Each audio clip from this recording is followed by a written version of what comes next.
Сәлеметсіздер ме балалар? Сәлеметсіздер. Отыра қойыңыздар. Балалар, бүгінгі сабаққа көңіл күйлеріңіз қалай? Жақсы. Жақсы болса, біз ары қарай сабағымызды бастайық. Сабағымызды бастамас бұрын біз топқа бөлініп аламыз. Топқа бөліну үшін барлығымыз келіп, әрбір ящикті басып, өздеріңіздің топтарыңызды белгілеп қойыңыздар. Шетке қарай, шетке қарай. Ашып тұрамыз. Қазір. Атып басар. Aynalayın balakaylar. Дұрыста қырым емес, бұлай тұрмайды. Бастамыз, келесі, отыра беріңіз. Отырмайыз. Кетті балалар.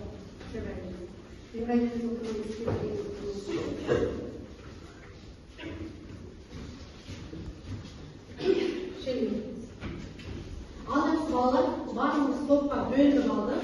Енді ары қарай біз сабағымызды топқа бөлінгеннен кейін жағымды психологиялық ахуал жүргізейік. Қазір тақтаға назар қойып, ашық енді Абай атамыздың батасының әдісі деп аталынатын Абай атамыздың Абай атамыздың батасы арқылы, әдісі арқылы барлығымыз психологиялық жағымды ахуалды видеороликті назар қойып тыңдай қойып. Aynalayın balakaylarım. Zihinlerin gündeyi açılsın. Oyların denizdeyi derin olsun. Akıl kaldıların bilimge dolu. Kömür gökşehir'in kediyi versin. Talabın tağ bassın. Yemlerin gelge şapağın çarsın. Жарық күндей нұрлы болыңдар. Жақсылықтарына жұртың сүйсінер болсын. Әумин. Ал жақсы балалар, биыл Абай атамыздың неше жылдығы болып жатыр? 180 жылдығы болды. Енді қазір әрбір жаңағы тұрған яшықты өздеріңізге басып, бір-бірлеріңізге жағымды ахуалды айта беріңіздер. Бастап. Бастап. Талабы табасын. Жақсы, тамаша. Отырамын. Ақылменен жүректі. Жүректі деймізді. Тамаша, отырамын. Келесі. Қайраттан қажымасын. Жақсы, тамаша. Келесі. Рақымшылды. Тамаша. Керек болу. Тамаша. Қанағатшыл бол. Намазды табуға тасыр. Тамаша. Келесі. Қылымдатай қалмайға. Тамаша, отырамын. Рухты бол. Тамаша. Қасында болу. Болмасына сұраққа. Тамаша. Қалақ Тамаша балалар, біз топқа бөліндік, психологиялық ахуал жасадық. Енді тобымыздың атына Уайл тобы бірінші топ болып саналады, Цегл тобы екінші топ деп екі топқа бөлініп алдық. Жақсы. Ары қарай балалар, біз үйге қандай тапсырма бердік? Үй тапсырмасына не беріп едік бізге? Үлкен тақырыпты қайталау. Тамаша. Aynalayın balakaylar. Енді балалар, үй тапсырмасын қайталамастан бұрын біздің алдымызда алтын сандық деп аталатын үй тапсырмасының сұрақтары жасырылған. Сіздер сол сұраққа қазір барлығымыз біртіндеп жауап берсек болады. Қайткел, кім айтады? Айтады, кім қалады?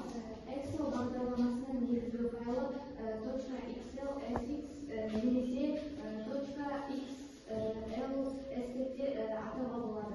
Жақсы балалар, дұрыс айтты ма сұрақ жауабы? Тамаша. Жақсы, келесі сұрақты қазір. Excel дегеніміз не? Тамаша.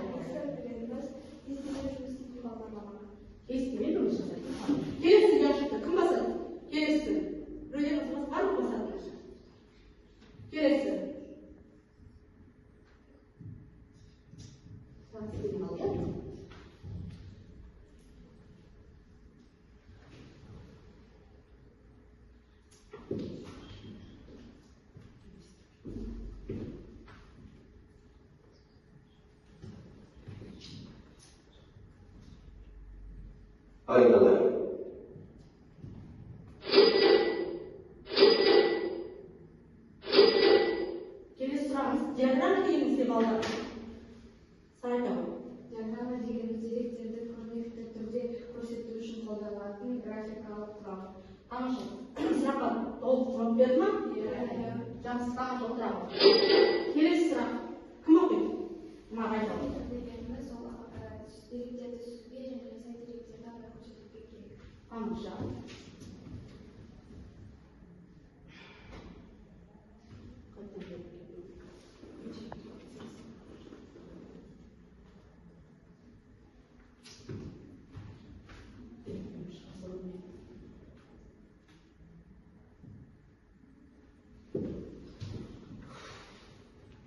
Aynalayın balım.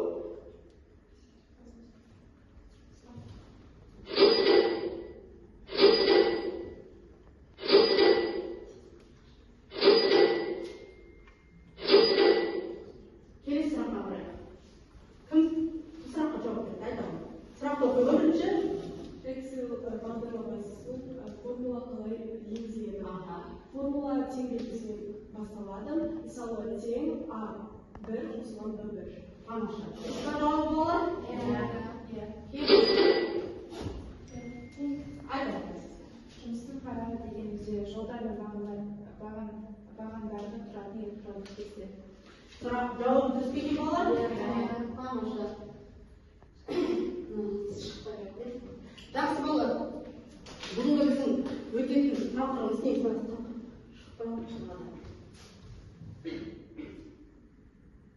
Міне балалар, бүгінгі біздің сұрақтың жауаптан кейін алтын сандықтан бізге бүгінгі өтетін тақырыбымызды шығарып берді. Алла балалар, оңай болатын болса, дәптерімізді ашып, бүгінгі күнгі тақырыпты жаза аламыз. Бүгінгі біздің өтетін тақырыбымыз while циклы деп аталады.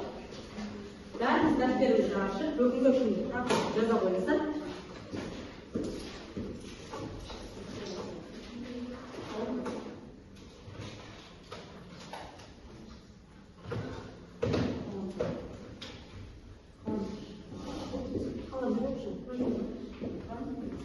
Дәптерімізді ашып, бүгінгі күнгі тақырыпты жазамыз. Оқуымыздың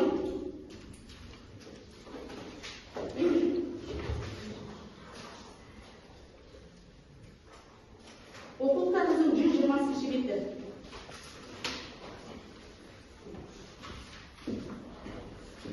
Оқуымыздың 120-шы беті. Балалар тақырып жазып болдық па? Балалар тақырып жазып болдық па? Ары қарай барлығымыз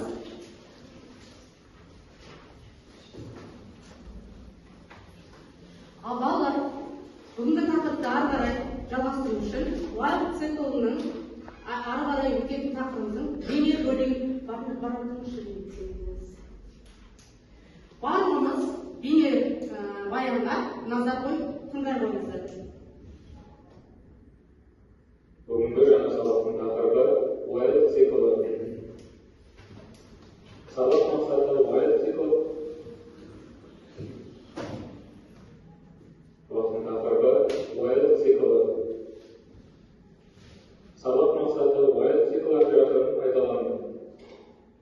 Балалар жерде сөздіктерді дәптерімізге жазып аламыз. Цикл дегеніміз не? Күнделікті өмірде бізге бір әрекетті бірнеше орында қажет болады. Мысалы, сабаққа бару, ұнаған фильмді екі-үш рет қайталап көру, тапсырма мәтінін түсінікті болғанша оқу. Цикл белгілі бір әрекеттің бірнеше мәрте қайталанып орындалуы. Программалауда цикл нақты шартқа байланысты әрекеттерді бірнеше рет қайталап орындауға мүмкіндік береді. Осылайша нұсқаулар тізбегін бірнеше қайтара орындау жүзеге асырылады. Сонымен қатар программалауда циклмен байланысты бірнеше маңызды ұғым бар. Яғни цикл денесі бірнеше орындауды қажет ететін код тізбегі, ал операция цикл денесінің орындалуы. Python тілінде екі цикл операторы бар: for және while. Pythonдағы while циклы дегеніміз не? Кіру кезінде шарт тексерілетін цикл келесі қадамға дейін шартты алдын ала тексеру циклы деп аталады. Шартты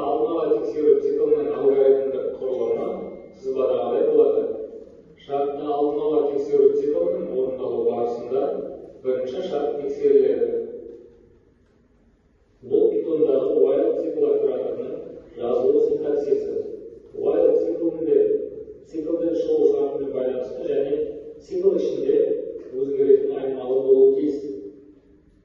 Бұл айнымалы цикл параметрі немесе санауыш деп аталады. Цикл орындалмас бұрын цикл параметріне бастапқы мәнді меншіктеу керек. While циклының жазылу пішімі мынадай болады. Оқушылар мына мысалды қарастырып көрейік. Экранда бесірек сәлем сөзін шығаратын программа жазу керек. Циклдің ішіндегі к айнымалысының мәні 0-ден 1-ге дейін өзгереді. Берілген программа фрагменті орындалғаннан кейін к айнымалысының мәні 5-ге тең болады.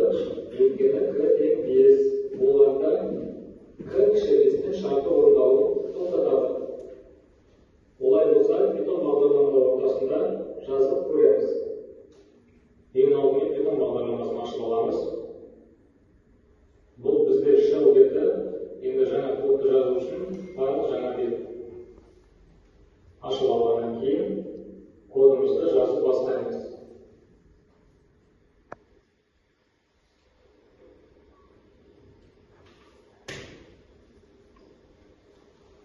Кодымыз дайын болды, енді нәтижесін көру үшін run батырмасын басамыз және сақтап аламыз.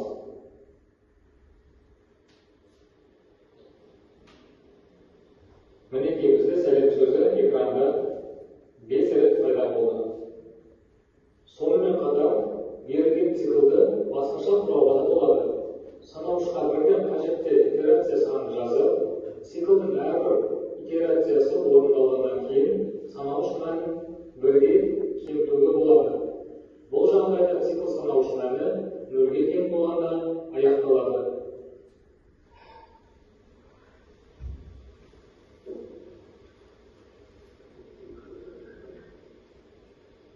Мінекей дәл осылай сәлем сөзін экранға 5 рет шығаруға да болады.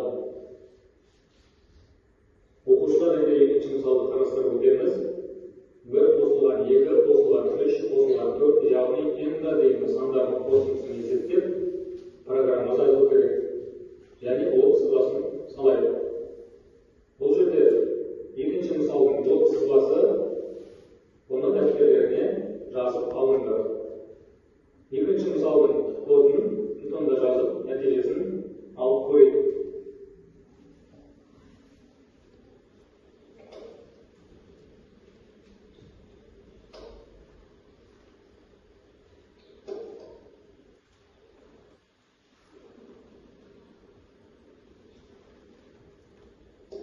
Программамыз дайын болды, енді run батырмасын басып, нәтижені көреміз. Алдымен сақтап аламыз.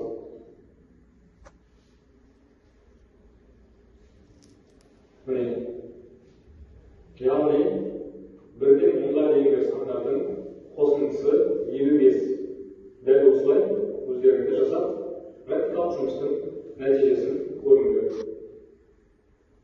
Бұл жерде 15 шектеліп қалмай, біз консолға кез келген санды енгізуге болады. Яғни мына жерде ең көпті жазамыз. Енді консолға енгіземіз.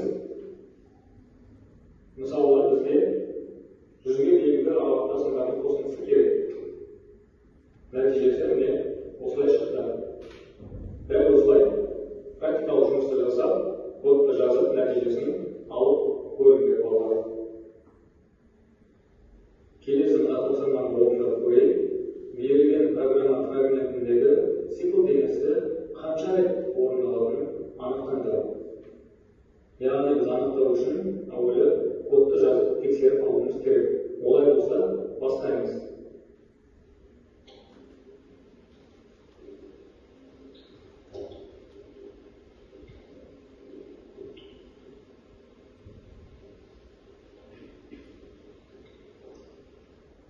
Кодымыз дайын болды, енді тексеріп көреміз. Мінекей оқушылар, дәл осылай өздеріңде жасап тексеріп көріңдер. Келесі талдап салыстырайық. Мына тапсырманы орындап көрейік. Программа фрагментінің орындалу нәтижесін жазыңдар. Яғни осы кодты жазып, нәтижесін тағы да алып көреміз.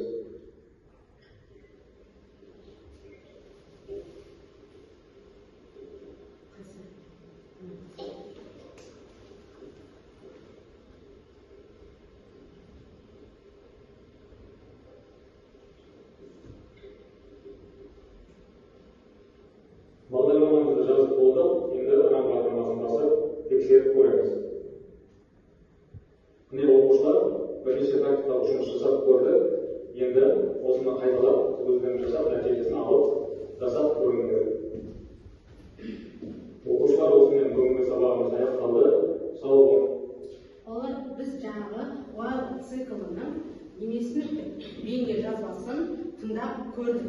Енді өздеріңізге түсінікті болған шығар. Қазір ары қарай да түсіндіріп өтемін. Жаңа бізге айтылды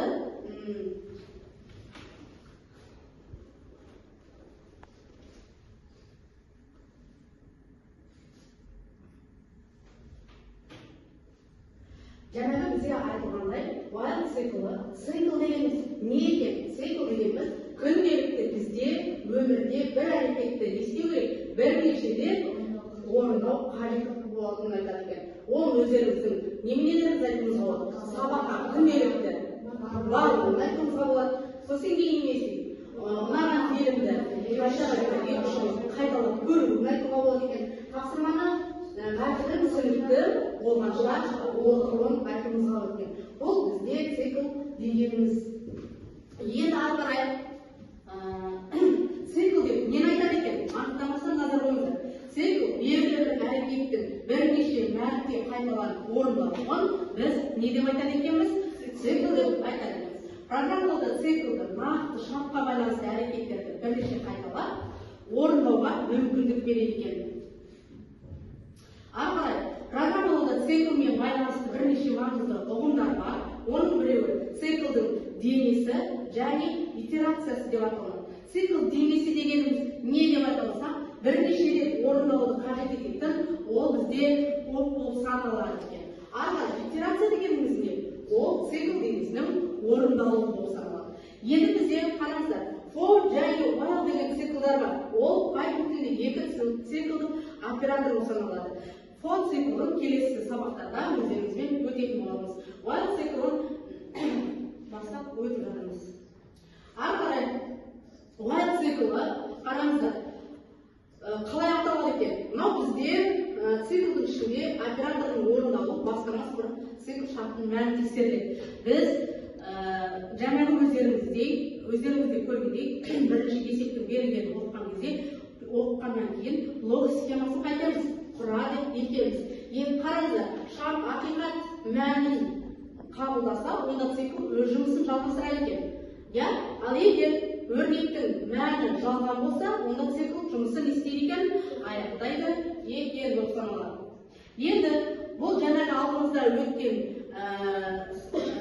бейнемізде ол блок схема түрінде көрсетілген. Ал мұнда программалау тілінде көрсетілген. While циклінің жазылу пішіні мына түрде болады екен. B-тең бастапқы мәні болып саналса, while B сәйкес мән, ал мына астында тұрған операторлары, бұл өздеріңізге қазір түсінікті болады жұмыстарында. B келесі мәнін анықтайды.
Hayır, kamada болды. Онсыны жақсы.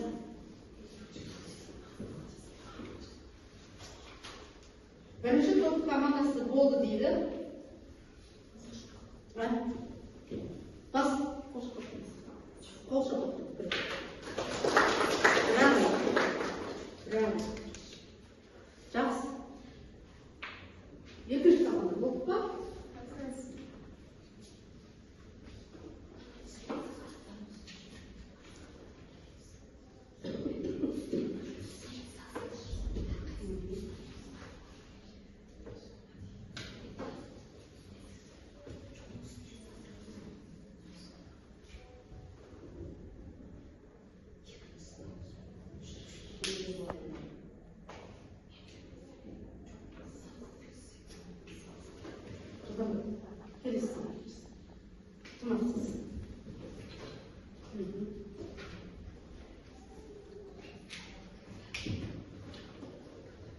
Рахмет, отырып жауабыңызды айтамыз.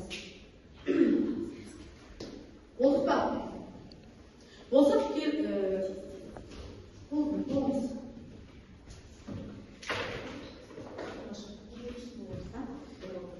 Оған топ келісті, өздеріңіздің топпен жұмыспен орындаған тапсырмаларыңызды келіп шығып қорғап айтуға болады. Біреуіне қайсар шығады, екеуісіне келіп өзі шығады. Екеуі шығады.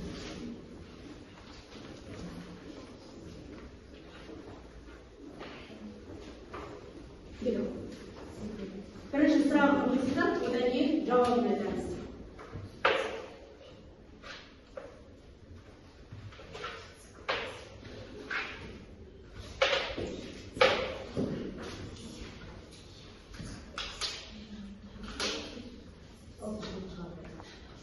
Бізге берген сұрақ мынандай. Айтыңыз. Бізге берген сұрақ мынандай. Жауабын айтамыз. Бізге берген сұрақ неме дейді? Итерация? Итерация дегеніміз не? Я, ол дегеніміз не екен? Жауабы цикл денесінің орнындалуы. Келесі, жақсы. Келесі. Бұлар циклын қолдануға болады. Үшін мысал жазса, біріншісі ол күнделікті сабаққа бару. Екіншісі ұнаған фильмді екі-үш рет қайталау. Одан басқа мысалдар жоқ па? Мысалы, ұялы телефонымыздың заряд қуаты таусылғанша жүру. Міне, ол осындай болады. Тағы да, үшінші өзің қандай ойлар қосыңыздар. Тағы қандай ой қосаларсыздар? Тағы қандай ой қосаларсыздар? Оны айттық. Ұялы телефонның тағы қандай айтуға болады? Дұрыс, ойын аяқталғанға шейін, ойын. Дұрыс, тамаша, жақсы. Келесі сұрақты қойыңыз. Қайда? Берілген кодты оқып сұрақтарға жауап берсін. Иә, бізде мына жерде есеп беріліп тұр, иә? Неме деп тұр? Оқи ғой. Ай тең болады бірге. Ай тең болады бірге, while ай тең болады беске, print ай плюс тең бір. Жақсы, неме деп тұр? Сұрағын оқи ғой. Цикл неше рет орындалады? 5 рет. Тамаша. Экранға қандай сандар шығады? 1, 2, 3, 4, 5. Бері қарай айтамыз. Цикл қашан тоқтайды? 1-ден 6 болғанда. Тамаша, жақсы отыра. Тамаша отыра. Бағалаймыз, топ басшысы. Тұра берсін жүргізде, тұра берсін. Топ басшысы бағалы қоямыз. Келесі, екінші топ. Кім шығады? Жұмат, және Айзена ма? Тамаша.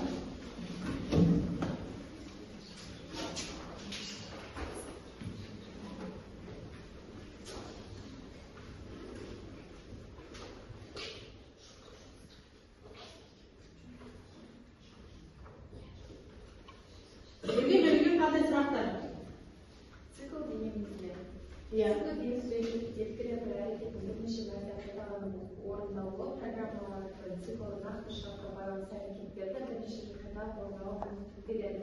Және цикл денесі дегенімізде цикл денесі деген бірнеше рет орындалуды қажет ететін код тізбегі. Шартты алдын ала тексеру циклінің блок сызбасының және Python тілінде while циклінің синтаксисін және жазылу пішімін жаз. Мына жерде блок сызба басы енгізу, содан кейін жалғау, бұдан кейін ақиқат пен жалған, және де соңғы. Тамаша. Келесі while циклының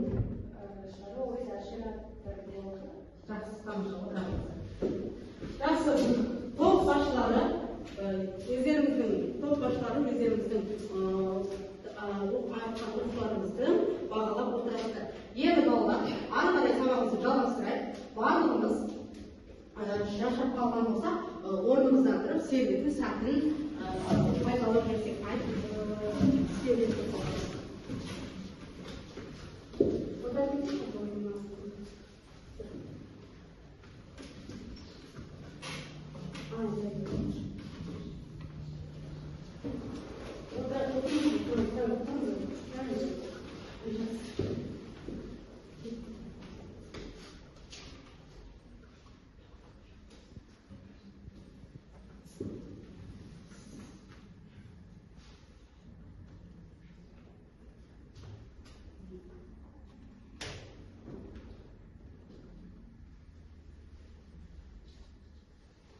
жақсы, барлығымыз орнымыздан тұрсақ, серуетін сәтін орындайық.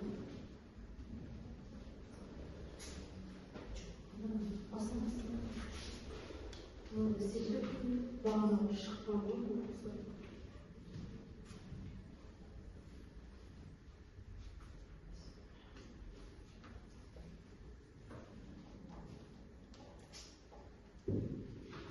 слайд подскажу, просто впереди, нижний слайд.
Енді қазір барлықтарыңызға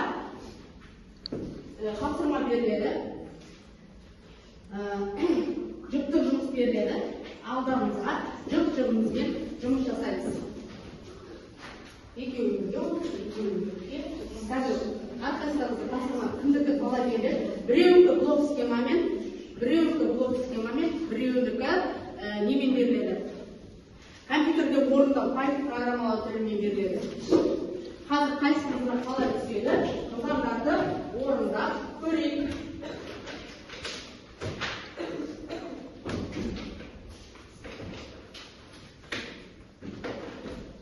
Сіздерге блок схемасын іздейік. Тапсырманың блок схемасын сіздер компьютерде орындайсыздар. Ал сіздер сіздерге қайтында орындайсыздар. Сіздер мына блок схемасын оқисыздар, екеулеріңіз бірігіп. Екеулеріңіз. Анда немеректер жазып отырды. Сіздер компьютерде орындайсыздар. Сіздерде блок схемасын құрасыздар деді. Ал компьютерде неге жоқ? Sen aşkı oluyor. Sender ne diyeceksin? Kaysar. Bu siyasi burası. Hem Türkiye'yiz, bu siyasi. Deneriz. Anacığım, ben sana koyayım. Sosyal koy. Anacığım bir kağızlar yazalım. Sender bunu Selim Alem деген сөздің жетірек шығатын сөзін шығарасыз. Сіздер не білесіздер? Бұл схемасы. Я вам не істейсіз. Сіздер не білесіздер? Бұл схемасын құрасыздар. Сіздер де білесіздер. Яғни есебін шығарасыздар. Мен осыны есебін шығарасыздар. Сіздер де не білесіздер? Есеп шығарамыз, иә. 1, 2, 3. Bir көбейту, 2 көбейту, 3 көбейту, көбейтудің енінші сандарының көбейтісін тағылады. Бастаймыз.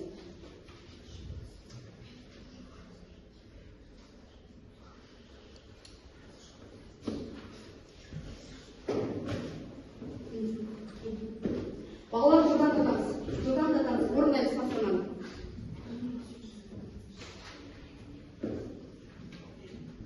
Бұған 5 минуттық уақыт беріледі, жылдамдатып орындаймыз.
Kim oldu?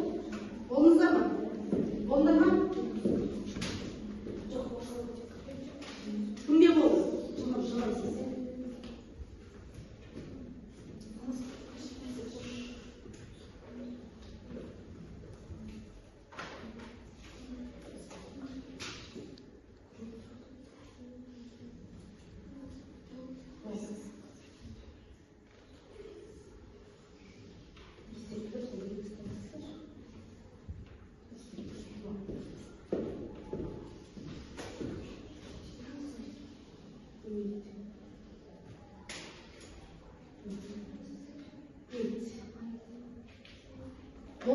Boldur, жылдан айтамыз.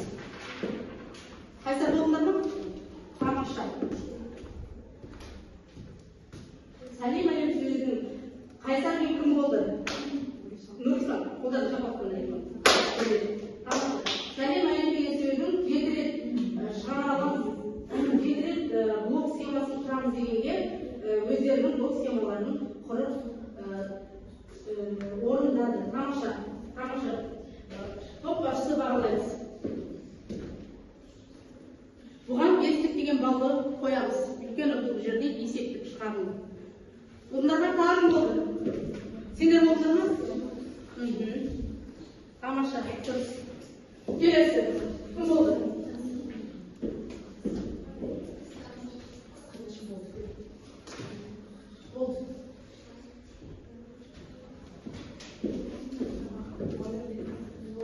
Так, болды? Болды ма? Болды. Болды. Тамаша. Болды, балалар, тоқтатамыз. Бардыңыз. Бірінші топтың wild циклдарының командасы үшеуі де толықтай тапсырмаларды орындады. Цикл командасының тапсырмалары айзбереймен орындап аяқтадыңыздар. Енді бүгінгі өткен тақырып бойынша тақырып түсінікті ме?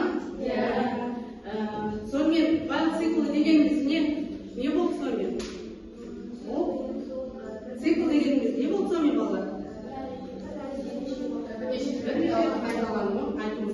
Топ басшылары өздеріңіздің топтарыңыздағы балаларды баға қойылған балаларыңызбен қорытындылап айтсаңыздар. Айтыңыздар. Топтық жұмыста бәрі жақсы баға көрсетті.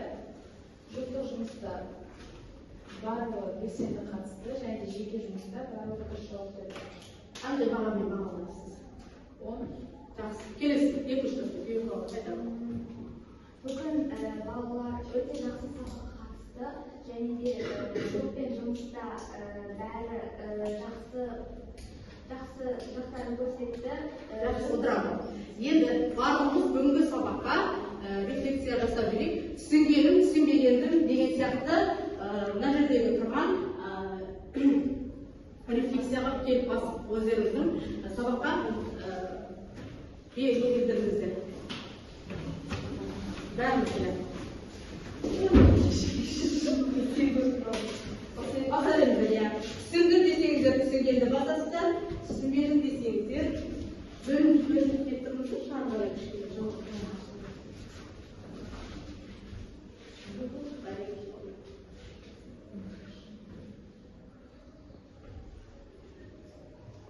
Мен әлемдегі балданы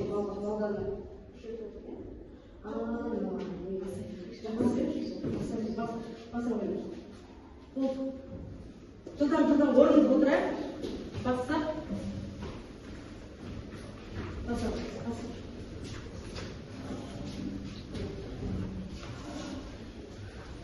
Балалар, сонымен үй тапсырмасы wild циклын жалғастырып қайталап келеміз. Үй тапсырмасына қайталау ретінде беріледі. Сабақ аяқталды. Осы